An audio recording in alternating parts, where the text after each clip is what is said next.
Welcome to tricky maths. இன்றைக்கி நம்ம என்ன பார்க்க போகிறோம்னா TNUSRB பிசியோட 1 ரூபி டெஸ்ட் சீரியஸ் வந்து நம்ம சேனலில் வந்து லான்ச் பண்ணியிருக்கோம். அந்த டெஸ்ட் சீரியஸோட 2வது கொஸ்டினோட எக்ஸ்ப்ளனேஷன் தான் நம்ம பார்க்க போகிறோம்.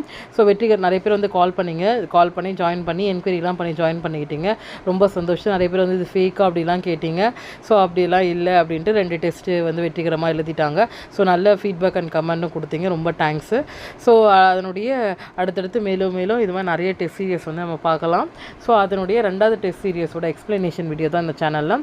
ஸோ இந்த சேனலில் புதுசாக பார்க்குறவங்க இந்த சேனலில் வந்து ஜாயின் பண்ணணும், இந்த டெஸ்ட் சீரியஸில் நானும் ஜாயின் பண்ணணும், இல்லை உங்கள் ஃப்ரெண்ட்ஸ் அண்ட் ரிலேட்டிவ்ஸ் வந்து சொல்லணும்னு நினச்சிங்கன்னா ஸோ கொடுத்துருக்க காண்டாக்ட் நம்பருக்கு வந்து நீங்கள் கால் ஆர் SMS பண்ணி நீங்கள் வந்து ஜாயின் பண்ணிக்கலாம். அதே மாதிரி யூடியூப் ஐடியை வந்து மறக்காமல் சப்ஸ்கிரைப் பண்ணுங்கள். அப்போ தான் நான் போடக்கூடிய ஒவ்வொரு வீடியோ வந்து உங்களுக்கு வந்து நோட்டிஃபை ஆகும். ஸோ அங்கே வீடியோக்குள்ளே போகலாம். ஃபஸ்ட் கொஸ்டின் பாருங்கள். இரு சீரான பகடைகள் ஒரு முறை உருட்டப்படுகின்றன. முக எண்கள் ஒரே எண்களாக இருப்பதற்கான நிகழ்தகவு என்னன்னு கேட்டிருக்காங்க. இப்போ டைஸ் பார்த்தீங்கன்னா ஒரு டைஸ்க்கு நமக்கு எத்தனை பக்கம்னா 6 பக்கம் இருக்குது. அப்போ இரு சீரான பகடைனா 2 டைஸை உருட்டும் போது நமக்கு 6 × 6 வந்து 36 கிடைக்கும். ஓகே, டோட்டலாக நமக்கு என்ன கிடைக்குன்னா 36 கிடைக்கும். ஸோ அடுத்தது பார்த்தீங்கன்னா என்ன ஈவெண்ட் கேட்டிருக்காங்கன்னா முக எண்கள் வந்து ஒரே எண்ணாக இருப்பதற்கான நிகழ்தகவு. இப்போ முக எண்கள்லாம் என்னென்னா 1,1 நெக்ஸ்ட் வந்து 2,2 இந்த மாதிரி வந்து முக எண்கள் ஒரே மாதிரி வந்து நமக்கு எத்தனை வரும்னா அடுத்து வந்து 4,4 நெக்ஸ்ட் வந்து 5,5 அடுத்து 6,6 சொல்லிட்டு நமக்கு டோட்டலாக 6 வரும். அப்போ 6/36 இதை கேன்சல் பண்ணால் இது ஒரு டைமு, இது வந்து 6 டைமு. அப்போ ஆன்சர் வந்து 1/6. ஸோ இந்த முக எண்கள் வந்து ஒரே எண்களாக இருக்க, முக எண்களினுடைய கூடுதல் வந்து இரட்டை எண்ணாக இருக்க, ஒற்றை எண்ணாக இருக்க. ஸோ 7 வரத்துக்கு என்ன பாசிபிலிட்டி, 8 வரத்துக்கு என்ன பாசிபிலிட்டி, என்னுடைய ஒரு ஷார்ட்கட் வீடியோ இருக்குது, நம்மளுடைய சேனலில் வந்து நான் அப்லோட் பண்ணுறேன். ஸோ அடுத்து பாருங்கள். நெக்ஸ்ட்டு ஒரு கடிகாரம் பகல் 12 மணியை காட்டுகின்றது. அக்கடிகாரத்தின் நிமிடமுள் வந்து தெற்கு திசையை காட்டுகிறது எனில் அதே நேரத்தில் மணிமுள் காட்டும் திசை. இப்போ நம்ம ஒரு கிளாக் எடுத்துக்கிட்டோம்னா ஒரு கிளாக்கில் வந்து 12 o'clock பார்த்தீங்கன்னா 12 o'clockல இந்த மணி முள்ளும் நிமிட முள்ளும் ஒரே டைரக்ஷனில் தான் இருக்கும். அப்போ நமக்கு வந்து நிமிட முள் வந்து தெற்கு திசையில் இருந்தால் மணி முள்ளும் நமக்கு எதே திசை இருக்கா, அதே தெற்கு திசையில் தான் இருக்கும். ஏன்னா 12 o'clockல பார்த்தீங்கன்னா மணி முள்ளும் நிமிட முள்ளும் ஒரே டைரக்ஷனில் தான் இருக்கும். அப்போ அது நமக்கு தெற்கு திசைனா மணி முள்ளும் தெற்கு திசையில் தான் இருக்கும். ஓகே, அடுத்த கொஸ்டின் பாருங்கள். 3/5 + 1/6. ஸோ என்னோட ஆன்சர் என்ன கேட்டிருக்காங்க, இது வந்து நம்மளுடைய 6th 7th புக்லேயே இந்த கொஸ்டின் இருக்குது. பட்டர்ஃப்ளை மெத்தடில் நீங்கள் ஈஸியாக மல்டிப்ளை பண்ணலாம். எப்படின்னு பாருங்கள். பட்டர்ஃப்ளை மெத்தடில் இந்த மெத்தடு, நெக்ஸ்ட்டு இந்த மெத்தடு, இப்படி கிராஸில் மல்டிப்ளை பண்ணலாம். 6 × 3 வந்து 18, 6 × 18, இந்த இடத்துல 1 இருக்குது.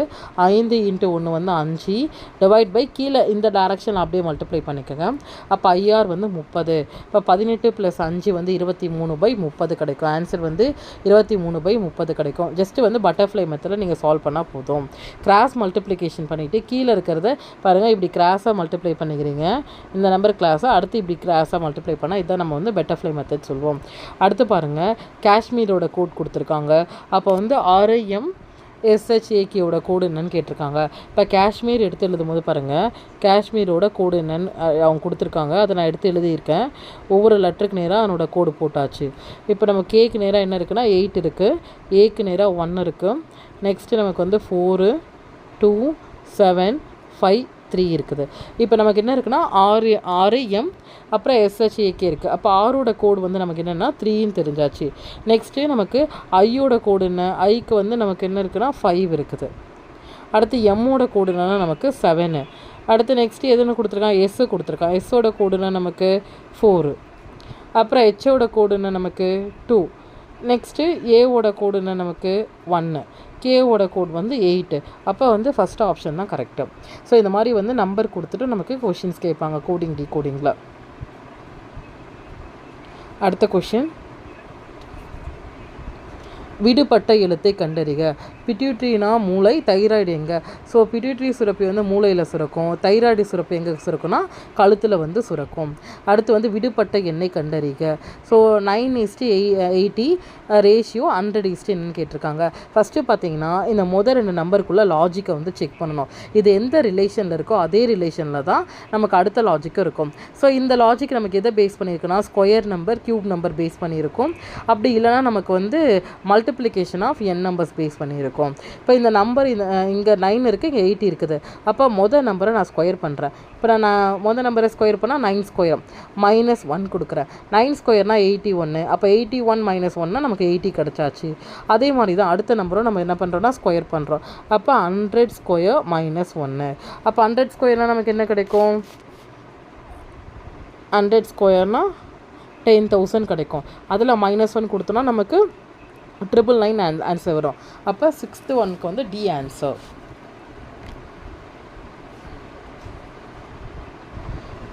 ஓகே, அடுத்த கொஷின் பாருங்கள். விடுபட்ட படத்தினை காண்க. என்ன கொடுத்துருக்காங்கன்னா ஃபஸ்ட்டு 2 டயக்ராம் கொடுத்துருக்காங்க. அடுத்தனுடைய நெக்ஸ்ட் என்ன டயக்ராம் வரும்னு கேட்டிருக்காங்க. பாருங்கள், முதல் 2 டயக்ராமில் என்ன ரிலேஷன் இருக்கோ அதே லாஜிக் தான் அடுத்த 2 டயக்ராமில் இருக்கும். ஃபஸ்ட்டு என்ன பண்ணுறீங்கன்னா முதல் டயக்ராம் பார்க்குறீங்க. நமக்கு வந்து ஸ்கொயர் இருக்குது, ஸ்கொயருக்குள்ளார ட்ரையாங்கிள் இருக்குது. இது அப்படியே பாருங்கள், உள்ளே இருக்கிற ட்ரையாங்கிள் வந்து வெளியே போட்டுட்டு வெளியே இருக்கிற ஸ்கொயரை வந்து ஷேட் பண்ணியிருக்காங்க. இப்போ இதே லாஜிக் தான் இந்த படத்துலேயும் நம்ம யூஸ் பண்ணுவோம். அப்போ வந்து பார்த்திங்கன்னா ட்ரையாங்கிள் வந்து உள்ளே இருக்குது. அப்போ ட்ரையாங்கிள் நம்ம வந்து வெளியே இருக்கிற மாதிரி போட்டுக்கலாம். அப்புறம் வெளியே இருக்கிற ஸ்கொயர் வந்து உள்ளே ஷேட் பண்ணி போட்டிருக்காங்க. அப்போ ஆன்சர் வந்து டி கிடைக்கும். ஸோ அடுத்த கொஷின் பாருங்கள். மிஸ்ஸிங் நம்பர் கேட்டிருக்காங்க. விடுபட்ட எண் 2, 5, 10, 17, 27, 37, 50. ஸோ நெக்ஸ்ட் நம்பர் என்ன? ஸோ நான் சொல்லிட்டேன், நம்பர் சீரியஸ் பார்க்கும்போது முதல் 2 நம்பரோட ரிலேஷன் பார்க்குறீங்க. முதல் 2 நம்பரோட ரிலேஷன் வந்து நமக்கு நம்பர்ஸ் வந்து ரொம்ப கம்மியாக இருந்ததுன்னா ஒன்று இந்த இடத்துல வந்து ஒன்று ப்ளஸ் இல்லைனா மைனஸ் யூஸ் பண்ணியிருப்பாங்க. அதே வந்து முதல் 2 நம்பரோட டிஃப்ரென்ஸ் வந்து அதிகமாக இருந்ததுன்னா அந்த இடத்துல மல்டிப்ளிகேஷன் இல்லை டிவைட் யூஸ் பண்ணியிருப்பாங்க. ஆல்ரெடி நான் வந்து சீரியஸ் 1லேயே சொல்லியிருப்பேன். ஸோ இப்போ இங்கே 2 இருக்குது முதல் நம்பர், ரெண்டாவது நம்பர் வந்து 5 இருக்குது. அப்போ ரெண்டுத்துக்குள்ள டிஃப்ரெண்ட் வந்து ரொம்ப கம்மியாக இருக்குது. இப்போ கண்டிப்பாக ஒன்று இந்த இடத்துல ப்ளஸ் இல்லைனா மைனஸ் தான் யூஸ் பண்ணியிருப்பாங்க. ஸோ வாங்க பார்க்கலாம். அப்போ நான் வந்து என்ன பண்ணுறேன்னா 2 கூட 5 இருக்குது. நான் 2 கூட +3 ஆட் பண்ணால் நமக்கு 5 வரும். 5 கூட +5 ஆட் பண்ணால் 10 வரும். 10 கூட நான் 7 ஆட் பண்ணால் எனக்கு 17 கிடைக்கும். இங்கே பாருங்கள் +7. அதே மாதிரி இந்த இடத்துல நான் என்ன பண்ணுறேன், +9 ஆட் பண்ணால் 26 கிடைக்கும். அடுத்து +11 ஆட் பண்ணால் 37 கிடைக்கும். அடுத்து நம்ம என்ன பண்ணுறோன்னா 15 ஆட் நெக்ஸ்ட் வந்து பார்த்தா 13 ஆட் பண்ணால் நமக்கு 50 கிடைக்கும். அப்போ 50 கூட என்ன ஆட் பண்ணனா +15 ஆட் பண்ணுறேன். இந்த 50 கூட என்ன ஆட் பண்ணுறேன்னா +15 ஆட் பண்ணால் நமக்கு 65 கிடைக்கும். அப்போ இந்த கொஷினோட ஆன்சர் வந்து 65. ஸோ என்னென்ன பண்ணியிருக்காங்கன்னா +2, +3, +5 அந்த மாதிரியே போயிட்டுருக்கு, ஆட் நம்பராகவே போயிட்டுருக்கு. ஸோ அடுத்தது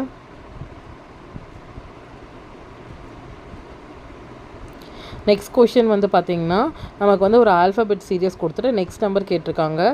Z, U, நெக்ஸ்ட்டு வந்து Q, நெக்ஸ்ட் நம்பர், அப்புறம் L என்னன்னு கேட்டிருக்காங்க. இது அதே மாதிரி தான். ஃபஸ்ட்டு லெட்டரோட பொசிஷன் நம்பர் போட்டிங்கன்னா உங்களுக்கு அதை வச்சு லாஜிக் கிடைக்கும். அப்படி இல்லைனா இந்த லெட்டருக்கும் என்ன டிஃப்ரெண்ட் பார்க்குறீங்க. இப்போ இந்த லெட்டருக்கு என்ன டிஃப்ரெண்ட் பார்த்தீங்கன்னா இசட்டுக்கு U இருக்குது. அப்போ என்னென்னா -5 லாஜிக் இருக்குது. யூலேருந்து Q வந்து -4. அப்போ இந்த இடத்துல நமக்கு என்ன வரும், -3. இப்போ Qலேருந்து -3 பார்த்தா நமக்கு என்ன வரும்னா Nலேருந்து அடுத்து -2 பார்த்தா நமக்கு என்ன கிடைக்குன்னா L கிடைக்கும். இந்த கொஷினோட ஆன்சர் நமக்கு வந்து D. ஸோ அடுத்த கொஷின் பாருங்கள். A minus fill-ups BA. So அப்புறம் ஒரு ஃபில்லப் கொடுத்துட்டு 2B ஃபில்லப்ஸு AB, அப்புறம் ஒரு ஃபில்லப்ஸு ஒரு A கொடுத்துருக்காங்க. இந்த மாதிரி கொஷின் வந்துச்சுன்னா என்ன பண்ணுறீங்கன்னா ஃபஸ்ட்டு கொடுத்துருக்க லெட்டரையும் இந்த ஃபில்லப்ஸையும் வந்து நான் என்ன பண்ணணும்னா ஆட் பண்ணிவிட்டு அந்த நம்பருக்கு வந்து நம்ம ஃபேக்டர் எடுக்கணும். ஸோ ஃபேக்டர் எடுத்தால் நமக்கு என்னென்ன கிடைக்குதுன்னு பாருங்கள். ஸோ இதில் பார்த்திங்கன்னா நம்ம 2 பிரிச்சுக்கலாம். 2 பிரித்தா நமக்கு 1, 2, 3, 4. அப்போ நமக்கு வந்து என்ன கிடைக்குன்னா 4 2s வந்து 8 கிடைக்கும். இந்த இடத்துல நமக்கு என்ன வருது, இதில் பார்த்திங்கன்னா நமக்கு ஒரு நிமிஷம், இது என்ன லாஜிக் நான் சொல்கிறேன். ஸோ ஓகே, இது என்ன லாஜிக்கில் வருதுன்னா டோட்டலாக நமக்கு வந்து லெட்டர் அண்டு டேஷ் வந்து பார்த்திங்கன்னா நமக்கு 12 இருக்குது. 12 எப்படி பிரிக்கலாம்னா அதனோட ஃபேக்டராக நமக்கு வந்து 6 2s 12 பிரிக்கலாம், இல்லைனா 4 3s நம்ம வந்து 12ன்னு பிரிக்கலாம். இந்த இடத்துல பார்த்திங்கன்னா நமக்கு ஃபஸ்ட்டு 6 2s 12 இருக்கா. அப்போ 2 நம்ம 6 டைம் பிரிச்சுக்கலாம். ஃபஸ்ட்டு இங்கே அடுத்து இப்படி. ஓகே, இதில் வந்து பார்த்திங்கன்னா நமக்கு 2 இடத்துல வந்து ஏபி வந்திருக்கு. அப்போ ஏபின்ற சீரியஸ் வந்து ரிப்பீட்டட் சீரியஸாக வருது. இந்த இடத்துல நமக்கு என்ன மிஸ் ஆகிருக்கு, இந்த ஃபஸ்ட்டு இடத்துல பி விட்டுருக்காங்க. அடுத்து பிஏ கரெக்டாக இருக்குது. அப்போ இந்த இடத்துல ஏ வரும். ஸோ அடுத்து பார்த்திங்கன்னா ஏ வரும். நெக்ஸ்ட்டு ஏபி கரெக்டாக இருக்குது. அடுத்து வந்து பி வரும். இப்போ இந்த கொஷினோட ஆன்சர் வந்து டி தான். நமக்கு வந்து ஏபி வந்து ரிப்பீட்டட் சீரியஸில் வருது. ஸோ இந்த மாதிரி கொஷின் வந்துச்சுன்னா ஃபஸ்ட்டு வந்து லெட்டரையும் அந்த ஃபில்லப்ஸையும் வந்து ஆட் பண்ணி வச்சுக்கிறீங்க. வர நம்பருக்கு வந்து நீங்கள் என்ன பண்ணணும்னா ஃபேக்டர் எடுக்கணும், காரணி எடுக்கணும். இப்போ ஃபேக்டர் வந்து ஒரு நம்பருக்கு 2-3 காரணி இருக்கும். ஃபஸ்ட்டு ஒரு காரணியை வந்து அப்ளை பண்ணுங்கள். அதிலே லாஜிக் மேபி ஒரு இடத்துல கிளிக் ஆயிரும். அப்படி வரலன்னா நீங்கள் அடுத்த ஃபேக்டர் வச்சு போடுங்க. இப்போ இந்த இடத்துல நமக்கு வந்து 12 வந்திருக்கு. அப்போ 12 எப்படி பிரிச்சிருக்கோம்? 6 2s 12 சொல்லிட்டு பிரிச்சிருக்கோம். ஓகே, அடுத்த கொஸ்டின் பார்க்கலாம். ஈஸியாக தான் இருக்கும். நீங்கள் அந்த பிரிக்கும் போதே உங்களுக்கு வந்து லாஜிக் வந்து கிளிக் ஆயிரும். ஸோ அடுத்த கொஷின் பார்த்தீங்கன்னா மாறுபட்ட ஒன்றை தேர்க. ஸோ இது டிஃப்ரெண்ட் கேட்டிருக்காங்க. இப்போ வந்து பார்த்திங்கன்னா ஜனவரி பார்த்திங்கன்னா நமக்கு வந்து 31 இருக்கும். அதே மாதிரி மேவும் வந்து 31 இருக்கும். ஜூலையும் வந்து 31 இருக்கும். நவம்பர் மட்டும் பார்த்திங்கன்னா 30 டேஸ் இருக்கும். அப்போ இந்த கொஷினோட ஆன்சர் வந்து டி. அடுத்து ஒரு பகடையினுடைய 2 நிலை கீழே தரப்பட்டுள்ளது. ப்ளூவுக்கு எதிர்ப்புறத்தில் உள்ள நிறம் எது கேட்டிருக்காங்க. இப்போ எப்போவுமே வந்து பார்த்திங்கன்னா நமக்கு பக்கத்தில் இருக்கக்கூடிய நம்பரோ லெட்டரோ கலரோ வந்து அட்ஜசன்ட் சைடில் இருக்கக்கூடியது ஆப்போசிட்டாக வராது. அப்போ ப்ளூவோட ஆப்போசிட் நமக்கு எது வராதுன்னா க்ரீன் வராது. நெக்ஸ்ட்டு வந்து ஒயிட் கொடுக்கல, அப்போ ஒயிட்டை விட்டுருங்க. அடுத்து இங்கே ப்ளூ இருக்குது. ப்ளூ பக்கத்தில் நமக்கு என்ன இருக்குது? எல்லோ இருக்குது, பிளாக் இருக்குது. அப்போ பார்த்திங்கன்னா நமக்கு எல்லோவும் வராது, நெக்ஸ்ட்டு வந்து பிளாக் கலரும் வராது. அப்போ ப்ளூவோட ஆப்போசிட் என்னென்னா நமக்கு ரெட்டு தான் ஆன்சர். எப்போவுமே என்ன கேட்குறாங்களோ அதுக்கு பக்கத்தில் இருக்கக்கூடிய லெட்டரோ நமக்கு கலரோ வந்து பக்கத்தில் இருக்கக்கூடிய எதுவுமே நமக்கு வந்து ஆப்போசிட்டாக வராது. அப்போ அதெல்லாம் எலிமினேட் பண்ணிட்டு ரிமைனிங் என்ன இருக்கோ அதுதான் நீங்கள் பார்க்கணும். அப்போ ப்ளூவோட ஆப்போசிட் வந்து பார்த்திங்கன்னா நமக்கு ரெட்டு தான் வரும். க்ரீன், ஒயிட், எல்லோ, பிளாக் எதுவுமே வராது. ஏன்னா இதெல்லாம் பக்கத்தில் இருக்குது. ஸோ அடுத்து பாருங்கள், கீழ்கண்ட படத்தில் எத்தனை நேர்கோடுகள் உள்ளனன்னு கேட்டிருக்காங்க. ஒரு நேர்கோடு கண்டுபிடிக்கணும்னா நம்ம ஃபஸ்ட்டு என்ன பண்ணோன்னா கொடுத்துருக்க இந்த லைன்ஸை வந்து ஃபஸ்ட்டு வந்து கிடைமட்டமாக பார்க்கணும். அடுத்து வந்து செங்குத்தாக பார்க்கணும். வெர்டிக்கல் அண்ட் ஹரிசாண்டல் பார்த்து ஆட் பண்ணால் போதும். அப்புறம் மூலைவிட்டம் இருந்தால் மூலைவிட்டம் டயகனல் பார்த்து நீங்கள் ஆட் பண்ணிக்கலாம். ஃபஸ்ட்டு கிடைமட்டம் இருக்கிற கோடு பார்த்துக்கலாம். 1 2 3 4 5 5 கோடு இருக்குது கிடைமட்டமாக. செங்குத்து கோடு பார்த்திங்கன்னா 1 2 3 4 5. அப்போ டோட்டலாக நமக்கு எத்தனை இருக்குன்னா 5 இருக்குது. அப்போ நம்ம இதை ஆட் பண்ணால் இது பாருங்கள் 1. ஒரு நிமிஷம் கிளியராக நான் ஆட் பண்ணி காமிக்கிறேன், ஒரு நிமிஷம் இருங்க. ஃபஸ்ட்டு பார்த்திங்கன்னா இந்த செங்குத்து கோடு வந்து 1 2 3 4 5 இருக்குது. ஓகேவா? செங்குத்து கோடு வந்து நமக்கு வந்து 5 இருக்குது. அடுத்து என்ன பண்ணுறீங்கன்னா கிடைமட்ட கோடு பார்க்குறீங்க. நமக்கு எப்படி இருக்குது பாருங்கள், 1 2 3 4 5. அப்போ 5 + 5 நமக்கு என்ன இருக்குன்னா 10 இருக்குது டோட்டலாக. இல்லை வந்து எத்தனை கோடு இருக்குன்னா நமக்கு 10 கோடு இருக்குது. கிடைமட்ட கோடும் செங்குத்து கோடும் நீங்கள் என்ன பண்ணுறீங்கன்னா ஆட் பண்ணி பார்த்தீங்கன்னா உங்களுக்கு ஒரு ஐடியா கிடைக்கும். ஸோ டோட்டலாக வந்து 10 கோடு இருக்குது. அடுத்து பாருங்கள், வாரம், நாட்கள், ஆண்டு ஆகியவற்றுக்கு இடையான உறவினை குறிக்கும் சரியான படம் எது கேட்டிருக்காங்க. ஸோ இதில் பார்த்தீங்கன்னா நமக்கு என்ன இருக்குன்னா ஃபஸ்ட்டு ஆண்டு இருக்குது. ஆண்டுக்குள்ளார தான் வாரம் வரும், வாரம்குள்ளே தான் நாட்கள் வரும். அப்போ ஆப்ஷன் ஏ தான் வந்து கரெக்டான ஆன்சரு. ஓகே, அடுத்த கொஸ்டின் பாருங்கள். ஒரு பெண் ஒரு ஆணை அறிமுகப்படுத்தி பின்வருமாறு கூறினாள். அவன் எனது தாயின் தாய்க்கு ஒரே மகன்னா, தாயினோட தாயினா பாட்டியோட ஒரே மகன் எனில் அப்பெண் அவனுக்கு என்ன உறவு முறைனா அக்காவோட பொண்ணு தான் அந்த பொண்ணு. அப்போ ஆன்சர் பார்த்தீங்கன்னா அக்கால் மகள். ஸோ 2 டைம் நீங்கள் அந்த கொஷினை ரீட் பண்ணாவே உங்களுக்கு வந்து லாஜிக் வந்து கிளிக் ஆயிரும். அடுத்த கொஷின் பாருங்கள். சமையல்காரரை டிரைவர் எனவும், டிரைவரை வந்து மேனேஜர் எனவும், மேனேஜரை வந்து டீச்சர் எனவும், டீச்சரை வந்து சர்வர் எனவும், சர்வரை வந்து கடவுள் எனவும் அழைத்தால் வகுப்பறையில் பாடம் எடுப்பவர் யார்? வகுப்பறையில் யார் பாடம் சொல்லி கொடுக்குறாங்க? ஆசிரியர்.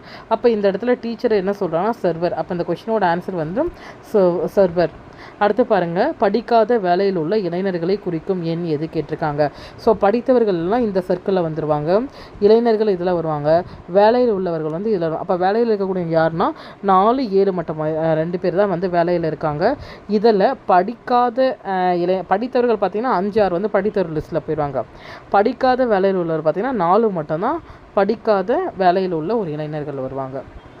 ஸோ அடுத்த கொஷின் பாருங்கள். விடுபட்ட எண்ணை கண்டுபிடி. ஃபஸ்ட்டு வந்து என்னோடய முதல் 2 டயக்ராம்குள்ளே லாஜிக் பார்க்குறோம். அப்படியே பாருங்கள், × 2 கொடுத்துருவாங்க. 13 × 2 26, 24 × 2 வந்து 48, 16 × 2 வந்து 32. அப்போ இதுவும் அதே லாஜிக்கில் தான் இருக்கும். அப்போ இது கூட என்ன பண்ணணும்னா 4 மல்டிப்ளை பண்ணிக்கலாம். 13 × 4 வந்து நமக்கு இந்த இடத்துல 52 கிடைக்கும். அதே மாதிரி பாருங்கள் 24 × 4 96 கிடைக்கும். 16 × 4 64 கிடைக்கும். அப்போ இந்த கொஷினோட ஆன்சர் வந்து 52. ஓகே, அடுத்த கொஷின் பாருங்கள். அக்டோபர் 1 தேதி ஞாயிற்றுக்கிழமையானால் நவம்பர் 1 தேதி என்னவாக இருக்கும்? இப்போ பாருங்கள், அக்டோபர் 1 வந்து ஞாயிற்றுக்கிழமை, அதுக்கப்புறம் 8ஆம் தேதி வரும் ஞாயிற்றுக்கிழமை, 15ஆம் தேதி வரும், அப்புறம் 22ஆம் தேதி வரும், 29ஆம் தேதி ஞாயிற்றுக்கிழமை வரும். நவம்பர் 1 கேட்டிருக்காங்க. அப்போ பார்த்தீங்கன்னா 30 நமக்கு 31 1ன்னு வரும். அப்போ இது ஞாயிற்றுக்கிழமைனா இது நமக்கு மண்டே, இது வந்து நமக்கு டியூஸ்டே. அப்போ நவம்பர் 1ஆம் தேதி நமக்கு எப்போ வரும்னா வெட்னஸ்டே வரும். ரொம்ப ஈஸியான கொஷின்ஸ் தான். அடுத்து பாருங்கள், ஒரு வரிசையில் ராணி இடமிருந்து 5வது இடத்திலும் வலமிருந்து 22வது இடத்திலும் உள்ளார் எனில் அவ்வரிசையில் உள்ள மொத்த நபர்களின் எண்ணிக்கை. ஸோ லெஃப்ட் சைட்லேருந்து ரைட் சைடும் இதே மாதிரி தான், மேலிருந்து கீழே, கீழிருந்து அந்த மாதிரி கொடுத்தாலுமே ஃபஸ்ட்டு டோட்டல் நம்பர் மொத்த நபர்களினுடைய எண்ணிக்கை கேட்டால் நம்ம என்ன பண்ணணும்னா ஃபஸ்ட்டு கொடுத்துருக்கதை ஆட் பண்ணிக்கணும். அப்போ 5 + 22 இப்போ ஆட் பண்ணால் நமக்கு என்ன கிடைக்குன்னா 27. இதிலேருந்து நம்ம -1 கொடுத்தா டோட்டலாக எவ்வளோ பேர் இருக்காங்கன்னா 26 பேர் இருப்பாங்க. ஓகேவா, நெக்ஸ்ட் கொஷின் பார்க்கலாம். ஸோ இதனுடைய ஃபார்முலா வந்து ரேங்கிங்கோட ஃபார்முலா, தரவரிசையோட ஃபார்முலா நம்மளுடைய சேனலில் நான் வந்து அப்லோட் பண்ணியிருக்கேன். அதனுடைய லிங்க் நான் வேணும்னா இந்த வீடியோக்குள்ளே டிஸ்கிரிப்ஷனில் கொடுக்குறேன், நீங்கள் ஃபார்முலாஸ் வந்து பார்த்துக்கோங்க. அது இல்லாமல் டிகிரியோட ஜாமெண்ட்ரியில் டிகிரி கொடுத்துருப்பாங்க, அதனுடைய வீடியோவும் நான் வந்து டிஸ்கிரிப்ஷனில் கொடுக்குறேன், நீங்கள் பார்த்துக்கோங்க. ஸோ அடுத்த கொஷின் பாருங்கள். கீழே கொடுக்கப்பட்டுள்ள விவரங்களின் வீச்சு காண்க. வீச்சோட ஃபார்முலாவும் வந்து ஸ்டாட்டிஸ்டிக்கோட ஃபார்முலாவும் நம்மளுடைய சேனலில் வந்து அப்லோட் பண்ணியிருக்கேன். அதனுடைய லிங்க்கோட வீடியோவோட லிங்க்கை வந்து நான் கீழே டிஸ்கிரிப்ஷனில் கொடுத்துருக்கேன், அதுவும் நீங்கள் செக் பண்ணி பார்த்துக்கோங்க. கீழே கொடுக்கப்பட்ட விவரங்களின் வீச்சு என்ன? வீச்சுனா என்னென்னா நமக்கு ஃபார்முலா வந்து என்னென்னா ரேஞ்சு சொல்லுவாங்க. அப்போ R = நமக்கு L - S, largest value minus smallest value. இதில் வந்து நமக்கு லார்ஜஸ்ட் வேல்யூ என்ன இருக்குது, நமக்கு 92. ஸ்மாலஸ்ட் வேல்யூ என்னென்னா நமக்கு 17. அப்போ இது பண்ணோன்னா நமக்கு எவ்வளோ கிடைக்கும் ஆன்சரு? லார்ஜஸ்ட் வேல்யூலேருந்து நான் ஸ்மாலஸ்ட் வேல்யூ பண்ணும்போது நமக்கு எவ்வளோ கிடைக்குன்னா 75 வந்து கிடைக்கும். 92 - 17 75. ஓகே, அடுத்த கொஷின்.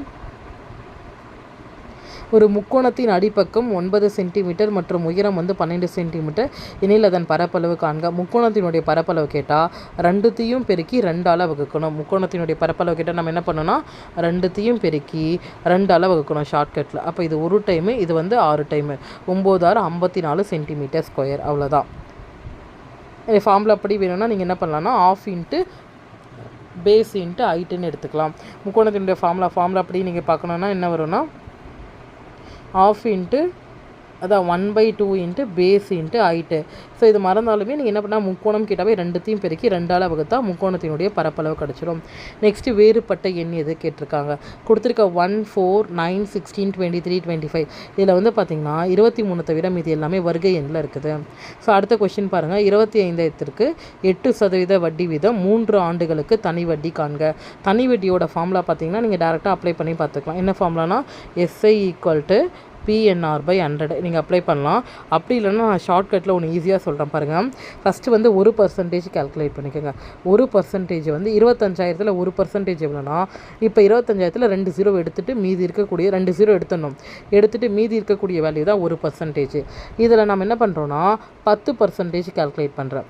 இப்போ 10% எவ்வளோனா, இப்போ 1% 250 ரூபானா 10%னா இது கூட ஒரு 0 ஆட் பண்ணிக்கிறேன். அப்போ நமக்கு என்னன்னா 2500 கொடுத்துருக்காங்க. ஆனால் கொஷினில் நமக்கு என்ன கேட்டிருக்காங்க, 8% கேட்டிருக்காங்க. அப்போ நான் என்ன பண்ணுறேன்னா 10%ல் 2% மைனஸ் பண்ணால் 8% கிடைக்கும். 1% 250 ரூபானா 2% எவ்வளோ 500 ரூபா. அப்போ இதில் வந்து நான் என்ன பண்ணுறேன்னா 500 ரூபா வந்து மைனஸ் பண்ணிடுறேன். அப்போ மீதி எவ்வளோ கிடைக்குன்னா நமக்கு 2000 ரூபா கிடைக்கும் 8%க்கு. மீதி எத்தனை வருஷத்துக்கு கேட்டிருக்காங்க, 3 வருஷத்துக்கு கேட்டிருக்காங்க. அப்போ × 3 கொடுத்தா நமக்கு 6000 ரூபா கிடைக்கும். அவ்வளோதான் இந்த கொஷினோட ஆன்சர். ரொம்ப ஈஸி. பர்சன்டேஜ் வச்சு நீங்கள் கால்குலேட் பண்ணால் 1%னா 2 0 எடுத்துடுங்க. அந்த கொடுத்துருக்க வேல்யூவில் 2 0 எடுத்துட்டா மீதி இருக்கக்கூடிய 1%. 10%னா அந்த வேல்யூ கூட ஒரு 0 ஆட் பண்ணால் நமக்கு 10% வந்துடும். கொஷினில் வந்து 8% கேட்டிருக்காங்க. அப்போ என்ன பண்ணுறோன்னா 10ல் 8% வேணும்னா 2 கழிக்கிறோம். 1% 250 ரூபானா 2% 500. 2500ல் நம்ம 500 மைனஸ் பண்ணால் 2000 ரூபா கிடைக்கும். எத்தனை வருஷத்துக்கு கேட்டிருக்காங்க, 3 வருஷத்துக்கு கேட்டிருக்காங்க. அப்போ 3 வந்து மல்டிப்ளை பண்ணிங்கன்னா நமக்கு வந்து 6000 ரூபா கிடைக்கும். இது மாதிரி இன்னும் நிறைய ஷார்ட்கட்ஸ்லாம் இருக்குது, நம்ம சேனலில் வந்து கோத்ரூ பண்ணுங்கள். அடுத்த கொஷின் பாருங்கள், அரைவட்டத்தில் அமையும் கோணம் என்ன? அரைவட்டத்தில் அமையும் கோணம் வந்து செங்கோணம்.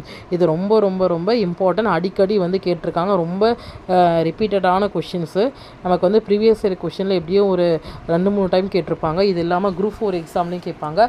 அரைவட்டத்தில் அமையும் கோணம் வந்து செங்கோணம். ஸோ ஓகே, இந்த கொடுத்துருக்க கொஷின்ஸ்லாம் வந்து கோத்ரூ பண்ணுங்கள். ஏன்னா டவுட் இருந்தால் நீங்கள் வந்து கமெண்டில் தெரியப்படுத்துங்க. ஸோ உங்கள் ஃப்ரெண்ட்ஸ் சர்க்கிள் அண்ட் ரிலேட்டிவ்ஸ்க்கெலாம் ஃபார்வர்ட் பண்ணுங்கள். எக்ஸாம்ஸ் எல்லாம் யாரெல்லாம் ட்ரை பண்ணுறாங்களோ, இந்த வீடியோ வந்து புதுசாக பார்க்குறவங்க, இந்த டெஸ்ட் சீரிஸ் வந்து ஜாயின் பண்ணுற நினைக்கிறவங்க இந்த நம்பருக்கு வந்து காண்டாக்ட் பண்ணுங்கள். ஸோ காண்டாக்ட் பண்ணி டீட்டெயிலை வந்து உங்களுக்கு வந்து டீட்டெயில் சொல்லுவாங்க. ஒரு டெஸ்ட்டோட ரேட் வந்து ₹1 தான். ₹1 கொடுத்தா பர் டெஸ்ட்டுக்கு வந்து ₹1 பே பண்ணால் போதும். 5 வந்து மேக்ஸ் கொஷின் இருக்கும், 20 வந்து சைக்காலஜி கொஷின்ஸ் இருக்கும். தேங்க்யூ. மறக்காமல் சேனலை வந்து சப்ஸ்கிரைப் பண்ணுங்கள். அப்போ தான் நான் போடக்கூடிய ஒவ்வொரு வீடியோ உங்களுக்கு வந்து நோட்டிஃபை ஆகும்.